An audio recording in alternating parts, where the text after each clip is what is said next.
কোনো মুসলমান যদি টানা ৩ জুমা আদায় না করেন তাহলে তাকে কি মুসলমান বলা যাবে নাকি অন্য কিছু বলতে হবে?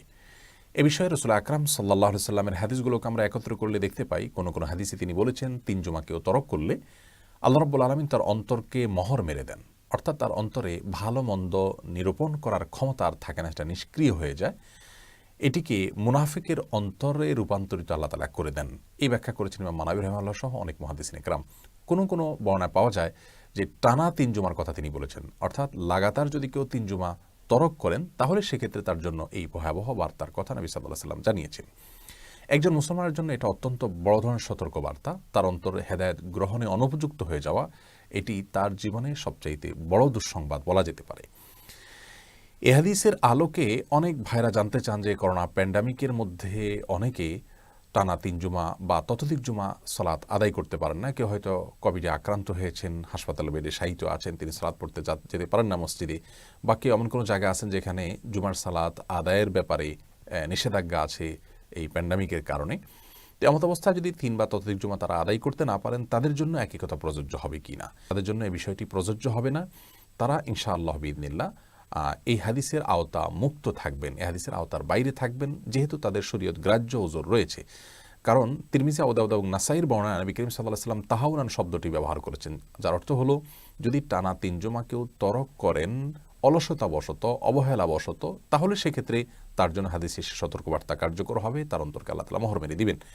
আর যদি কেউ শরীয়ত গ্রাহ্য ওজরের কারণে করেন সেটি ভিন্ন কথা। ইবনে মাজার হাদিসে আসছে মিন গায়রি যুরুরাত শব্দটা, যার অর্থ হলো শরীয়ত গ্রাহ্য যে প্রয়োজন আছে সেটি ছাড়া যদি কেউ ৩ জুমা নিছক অলসতাবশত তরক করেন তাহলে তার অন্তরকে আল্লাহ তাআলা মোহর মেরে দেন। এখন এই অন্তরকে মোহর মেরে দেয়া বলতে কি লোকটি বেঈমান হয়ে যায়? এ ব্যাপারে বিশুদ্ধতর মত হলো না। এর উদ্দেশ্য তিনি বেঈমান হয়ে যাওয়া সেটি বোঝানো নয়, বরং এর দ্বারা উদ্দেশ্য হলো সর্বোচ্চ সতর্কতা অবলম্বন যেন করতে পারে মানুষ, সে বার্তা দেওয়া। আল্লাহ রাব্বুল আলামিনের নির্দেশ পালনার্থে প্রতিদিন ৫ ওয়াক্ত সালাত প্রত্যেক ইমানদারের জন্য অবশ্য কর্তব্য। কেউ যদি ইচ্ছাকৃত সালাত ত্যাগ করেন, সেটা ৫ ওয়াক্ত সাধারণ সালাতও যদি ত্যাগ করেন, তাহলে সেক্ষেত্রেও তার ঈমান নিয়ে সন্দেহ করেন অনেক স্কলারগণ, অনেক ইমামগণ। সেখানে জুমার সালাত আদায় করবেন না, তাও টানা ৩ জুমা, এটা কোনো ইমানদারের জন্য মানানসই বা গ্রহণযোগ্য হতে পারে না। এজন্য ৫ ওয়াক্ত সালাত এবং জুমাকে সর্বোচ্চ গুরুত্বের সাথে দেখতে হবে। কেউ যদি এমন কোনো কোম্পানিতে জব করেন যেখানে থেকে তিনি জুমা সালাত আদায় করতে পারেন না, ছুটি পান না, তাহলে সেই কোম্পানি তাকে পরিত্যাগ করতে হবে। কেউ যদি আপনাকে মোটা অঙ্কের বেতনের চাকরির অফার দেয় আর বলে যে আপনি এই চাকরি করতে গিয়ে শ্বাস ছাড়তে পারবেন না, তাহলে সেই চাকরি আপনি কখনোই করবেন না, কারণ মোটা অঙ্কের বেতন দিয়ে কী হবে যদি আপনার প্রাণ চলে যায়। একজন ইমানদার কাছে ৫ ওয়াক্ত সালাত, জুমার সালাতের গুরুত্ব যে কোনো মানুষের বেঁচে থাকার জন্য শ্বাস ছাড়া এবং শ্বাস নেয়ার মতো। শ্বাস নেয়া ছাড়া যেরকম কোনো মানুষ বাঁচতে পারেন না, তেমনিভাবে একজন ইমানদার তার ঈমান টিকতে পারে না সালাত আদায় করা ছাড়া। বিধায় আমার সালাতে যদি আদায় করা না যায় তাহলে আমি সেই চাকরি দিয়ে কী করব? এজন্য কেউ যদি এরকম পরিবেশের মধ্যে থাকেন যেখানে আপনাকে নামাজ পড়তে দেওয়া হয় না, তাহলে আপনার জন্য সেই চাকরি পরিবর্তন করা ফরজ।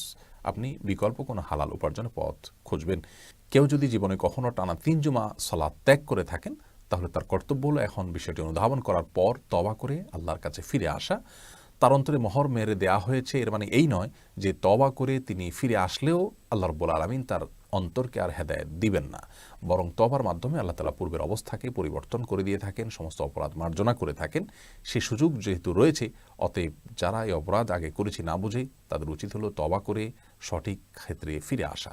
আল্লাহ তাআলা আমাদেরকে ৫ ওয়াক্ত সালাত এবং জুমার গুরুত্ব অনুধাবন করে এটিকে জীবনের সবচেয়ে গুরুত্বপূর্ণ কাজ হিসাবে নেয়ার, গ্রহণ করার তৌফিক দান করুন। আসসালামু আলাইকুম ওয়া রাহমাতুল্লাহি ওয়া বারাকাতুহু।